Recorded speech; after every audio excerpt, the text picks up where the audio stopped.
Everyone, this is Deepti Singh. Welcome to Prishthbhumi. हम discussion कर रहे थे हमारी एक्सरसाइज 1.4, जिसके अंदर हमने ऑलरेडी क्वेश्चन नंबर 1 से क्वेश्चन नंबर 4 तक क्वेश्चंस जो हैं वो सॉल्व कर लिए हैं। आज इस सेशन में हम बात करेंगे क्वेश्चन नंबर 4 से आगे वाले क्वेश्चंस के बारे में। सो हम स्टार्ट करते हैं हमारे क्वेश्चन नंबर 5 से।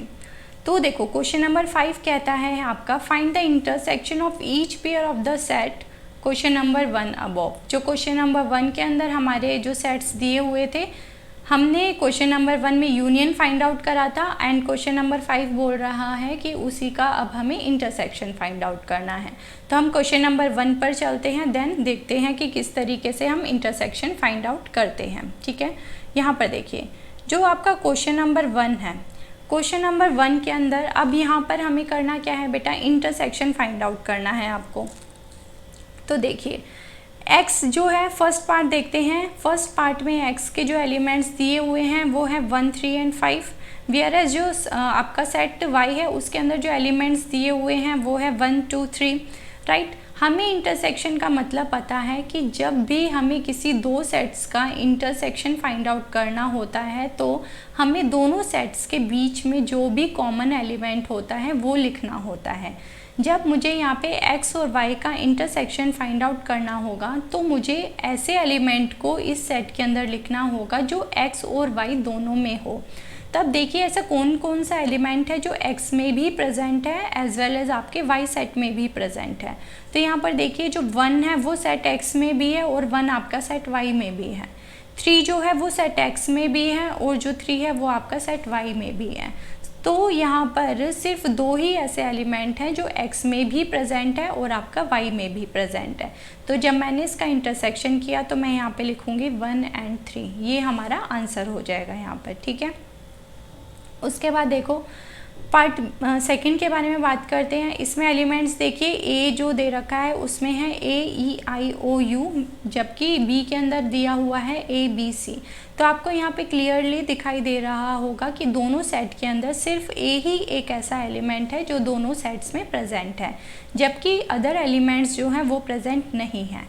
तो जब हम इंटरसेक्शन लिखेंगे a इंटरसेक्शन b, तो इसके अंदर हमारा एलिमेंट आएगा सिर्फ और सिर्फ a, क्योंकि देखो b और c जो है वो सिर्फ सेट b के अंदर है। आप देखिए, सेट a के अंदर आपको कहीं b c दिखाई दे रहा है? नहीं दिखाई दे रहा। ठीक है, जबकि e, i, o, u जो है ये आपके सिर्फ सेट a में प्रेजेंट है, सेट b में प्रेजेंट नहीं है।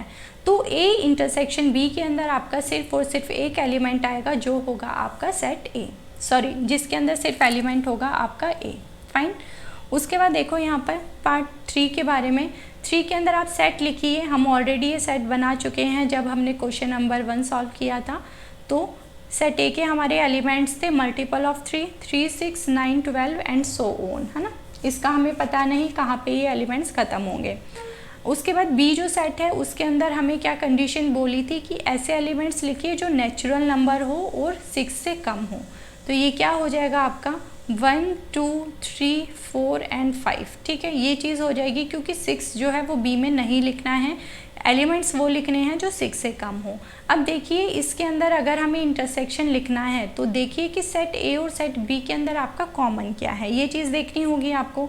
अगर आप यहाँ पर ध्यान से देखेंगे तो आपको दिखाई देगा कि जो 3 है वो आपका सेट ए में है और 3 जो है आपका सेट बी में भी है ना। तो सिर्फ और सिर्फ 3 ही एक ऐसा एलिमेंट है जो सेट ए में भी प्रेजेंट है और सेट बी में भी प्रेजेंट है। आप देखिए, क्या 1 और 2 सेट ए में प्रेजेंट है? नहीं है। क्या 4 और 5 आपके सेट ए में है? नहीं है। तो सिर्फ और सिर्फ 3 ही एक ऐसा एलिमेंट है जो आपके सेट ए में भी प्रेजेंट है और आपके सेट बी में भी प्रेजेंट है। ठीक है, तो यहाँ पर आप लिखेंगे जब इंटरसेक्शन, तो यहाँ पर सिर्फ और सिर्फ आपको लिखना होगा 3। आगे बात समझ में, ये बात आ गया आपको किस तरीके से हमें थर्ड पार्ट करना है। उसके बाद प्रोसीड करते हैं towards the fourth part. Now see, fourth part के अंदर अगर आप देखेंगे तो जो सेट ए है उसके अंदर एलिमेंट्स क्या होंगे बेटा, वो एलिमेंट्स होंगे आपके greater than 1 and less than equals to 6। तो first of all we have to write down the elements of set A. Now 2, 3, 4, 5 and 6, all these are the elements of set A. ये चीज़ हो गई। Now we have to write down the set elements of set B. अब B के अंदर क्या elements आएंगे आपके, बी के अंदर हमें एलिमेंट्स लिखने हैं which are greater than 6 and less than 10, 6 से बड़ा 10 से छोटा, देन 7, 8 एंड 9।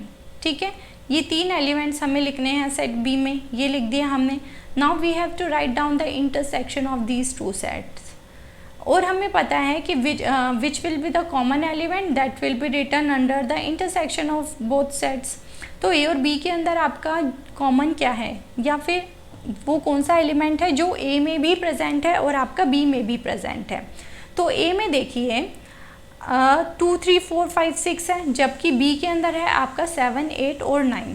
ठीक है, तो अब यहाँ पर देखो कि ऐसा कोई एलिमेंट है ही नहीं जो इसमें भी प्रेजेंट हो और इसमें भी प्रेजेंट हो। इट मीन्स 5 कि कोई एलिमेंट है ही नहीं जो दोनों ही सेट में प्रेजेंट है। और जब कोई भी एलिमेंट आपके दोनों सेट्स में प्रेजेंट नहीं होगा तो आपका आंसर क्या होगा, 5 होगा, क्योंकि नल सेट होगा। क्योंकि हमें पता है नल सेट क्या कहता है, नल सेट वो सेट होता है in which there is no element, कोई एलिमेंट नहीं हो। तो जब हमने यहाँ पर ए इंटरसेक्शन बी लिखा तो हमें कोई एलिमेंट नहीं मिला, है ना। जब हमें कोई एलिमेंट नहीं मिला it means there is no element in the A intersection B set, then we have to write down the 5 as its answer. ये हो गया ओके। उसके बाद देखते हैं हम पार्ट फिफ्थ के अंदर आपको दिया हुआ है सेट ए दिया हुआ है एंड सेट बी दिया हुआ है। अब कॉमन बताना है, कॉमन क्या होगा जो दोनों सेट्स में हो एलिमेंट, बट हमें पता है कि जो सेट बी है उसके अंदर तो कोई एलिमेंट ही नहीं है। जब कोई एलिमेंट ही नहीं है तो आप कॉमन कैसे फाइंड आउट करोगे, कुछ फाइंड आउट नहीं कर सकते। इट मीन्स यहाँ पर जो आपका ए इंटरसेक्शन बी होगा वो क्या हो जाएगा, 5 हो जाएगा, क्योंकि आपके पास कोई एलिमेंट ही नहीं है। देखो अगर मैं आपसे बोलूँ कि ये एक बैग है जिसके अंदर कुछ पड़ा हुआ है, ऐसे ही यहाँ पर कोई एक बैग है जिसमें कुछ भी नहीं है, जो ये रिप्रेजेंट कर रहा है आपके सेट बी को एंड ये रिप्रेजेंट कर रहा है आपके सेट ए को। अब मुझे ऐसा एलिमेंट बताना है जो सेट ए में भी हो और सेट बी में भी हो। जब ऐसा कोई एलिमेंट है ही नहीं, मतलब बी सेट के अंदर तो कोई एलिमेंट ही नहीं है, जब बी के अंदर आपका कोई एलिमेंट ही नहीं है तो आप कॉमन कहाँ से फाइंड आउट करोगे। There is no possibility to find out any element in null set, है ना। तो ए इंटरसेक्शन बी क्या हो जाएगा आपका, 5 हो जाएगा यहाँ पर, फाइन। तो यहाँ पर आपका क्वेश्चन नंबर 5 फिनिश हो गया। उसके बाद देखते हैं next proceed to our question number 6। Question number 6 क्या कहता है, इस क्वेश्चन में हमें लिखने हैं सिर्फ और सिर्फ इंटरसेक्शन। ठीक है, हमें यहाँ पर एलिमेंट्स दिया हुआ है, जैसे ए हो गया, यहाँ पे ये बी हो गया, ये आपका सेट सी हो गया, ये आपका सेट डी हो गया। ठीक, अब हमें इसमें इंटरसेक्शन लिखना है। इंटरसेक्शन लिखने के लिए हमें करना क्या है बेटा, हमें सिर्फ और सिर्फ ऐसा एलिमेंट देखना है जो दोनों ही सेट्स में या तीनों सेट्स में प्रेजेंट हो, है ना। ओके, फर्स्ट ऑफ ऑल लिखते हैं हम a intersection b. It means a और बी के बीच में कॉमन एलिमेंट, मतलब जो सेट ए में भी हो आपका और सेट बी में भी प्रेजेंट हो। तो यहाँ पर देखो सेट ए आपका ये हो गया एंड सेट बी जो है वो आपका ये हो जाएगा। अब अगर यहाँ पर आप ध्यान से देखें तो आपको दिखाई देगा कि जो 11 है वो सेट बी में भी है और 11 आपका सेट ए में भी प्रेजेंट है ना। 7 जो है वो सेट ए में भी, सॉरी सेट बी में भी है और सेट ए में भी है। 9 जो है वो भी आपका सेट ए में प्रेजेंट है एंड सेट बी में प्रेजेंट है। तो 3 एलिमेंट्स हमें मिल गए, क्या मिले, 7, 9 और 11। ठीक है, इसके अलावा आपका कोई भी एलिमेंट नहीं है जो दोनों सेट में आपका अवेलेबल हो, है ऐसा कुछ नहीं है। तो क्या हो जाएगा 7, 9 और 10 नहीं 11 है बच्चे, 10 नहीं है इसके अंदर, 7, 9 और 11। ठीक है, ये आगे बात समझ में। ओके, उसके बाद बात करते हैं हम, हमारा इसका जो सेकंड पार्ट है, सेकंड पार्ट कहता है बी इंटरसेक्शन सी बताइए।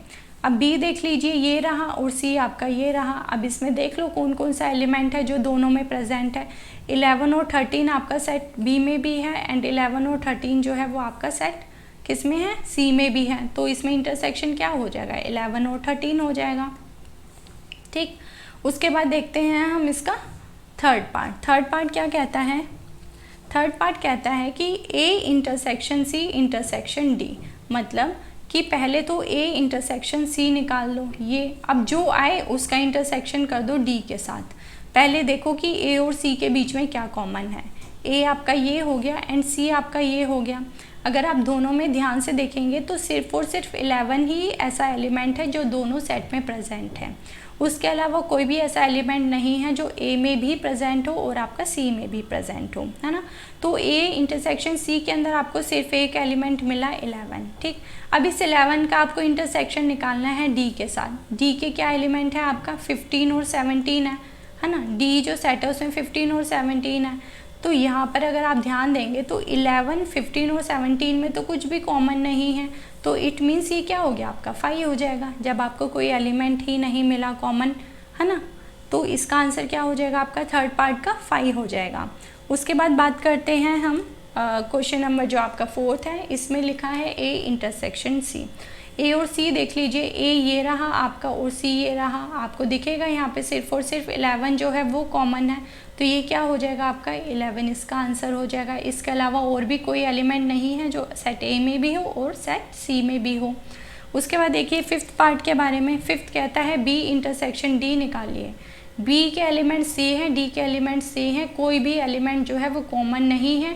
बी के एलिमेंट्स अलग हैं 7, 9, 11, 13, जबकि जो डी है उसके एलिमेंट्स हैं 15, 17, तो सब बिल्कुल अलग है, कोई भी कॉमन एलिमेंट नहीं है। तो इसका भी क्या हो जाएगा आपका 5 आंसर हो जाएगा, है ना, मतलब इसमें कोई भी आपका एलिमेंट नहीं है।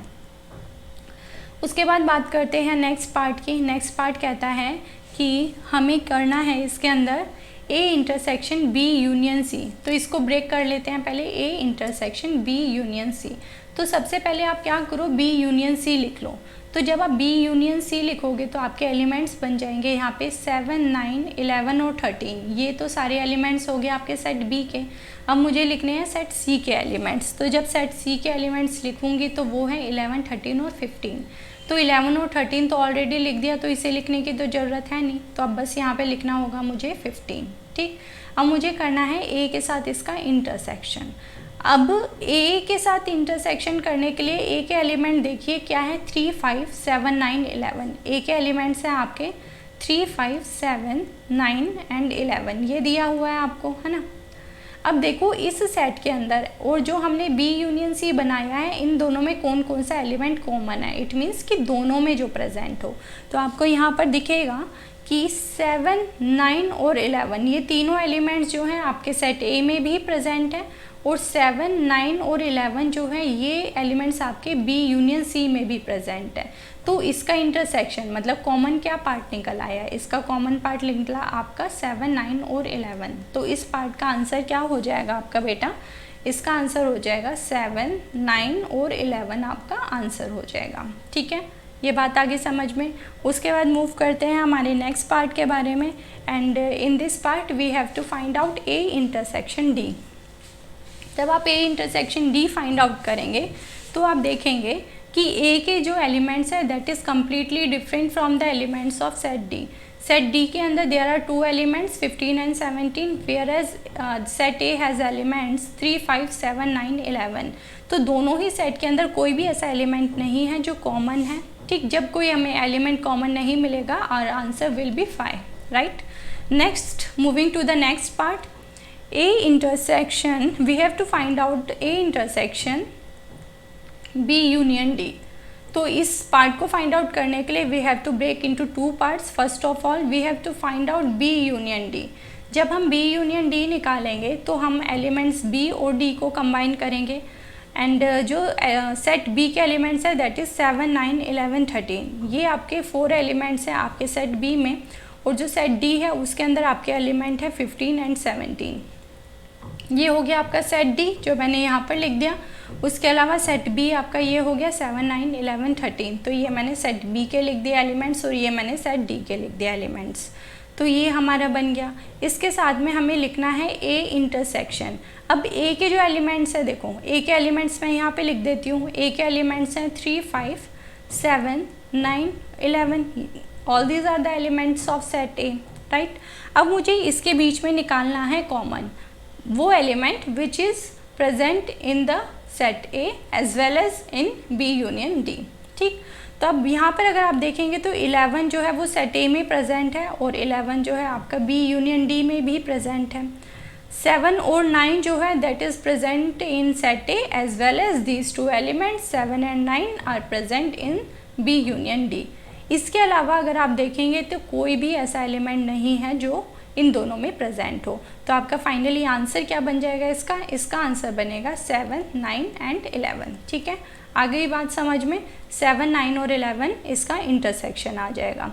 उसके बाद आते हैं हम इसका 9th पार्ट पर। जब 9th पार्ट के बारे में बात करेंगे तो इन्होंने बोला है, इसको भी हम 2 पार्ट्स में ब्रेक कर लेते हैं। ए इंटरसेक्शन बी, साथ में इंटरसेक्शन निकालना है हमें बी यूनियन सी का। तो सबसे पहले निकालिए ए इंटरसेक्शन बी। तो ए और बी के अंदर देखिए कि कौन सा एलिमेंट कॉमन है। तो सिर्फ और सिर्फ 7, 9 और 11 ऐसे एलिमेंट्स हैं जो सेट ए में भी प्रेजेंट है और आपका सेट बी में भी प्रेजेंट है। आपको दिखेगा, देखिए यहाँ पे सेट ए देखिए यहाँ पर एलिमेंट है 3, 5, 7, 9, 11, जबकि सेट बी में है 7, 9, 11 और 13। तो 7, 9, 11 जो है these elements are present in set B as well as 7, 9, 11। All these elements are also present in set A. तो ये तीनों एलिमेंट सेट ए में भी है, सेट बी में भी है। It means these will be the intersection of these 2 sets.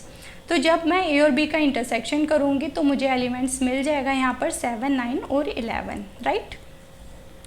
Now अब इंटरसेक्शन कर दिया, अब मुझे लिखना है बी यूनियन सी। जब मुझे बी यूनियन सी यहाँ पर लिखना होगा तो सबसे पहले देखो क्या करना होगा, बी और सी के एलिमेंट्स को हमें मिलाना होगा। तो बी के एलिमेंट्स लिखती हूँ, तो बी के एलिमेंट्स है 7, 9, 11 और 13। All these are the elements of set b. Now I have to write down the elements of set c. Set c के अंदर है 11, 13 और 15। तो 11 और 13 मैंने ऑलरेडी लिख दिया है, तो मुझे सिर्फ और सिर्फ यहाँ पे 15 लिखना है। ठीक, तो ये जो सेट बन गया ये बन गया आपका बी यूनियन सी का, और ये जो सेट बन गया ये बन गया ए इंटरसेक्शन बी का। ओके, नाउ अब आपको करना ये है कि इनके बीच में कॉमन निकालना है, क्योंकि इंटरसेक्शन निकालना है। आप देख लीजिए कि कौन सा एलिमेंट दोनों ही सेट्स में प्रेजेंट है। तो यहाँ पर आपको दिखेगा 7, 9, 11 जो है वो इधर भी प्रेजेंट है एंड 7, 9, 11 आपका यहाँ भी प्रेजेंट है। तो इसका फाइनली आंसर क्या बन जाएगा, इसका आंसर होगा आपका 7, 9 एंड 11। ठीक है, ये आपका फाइनली आंसर हो जाएगा पार्ट 9 जो है उसका।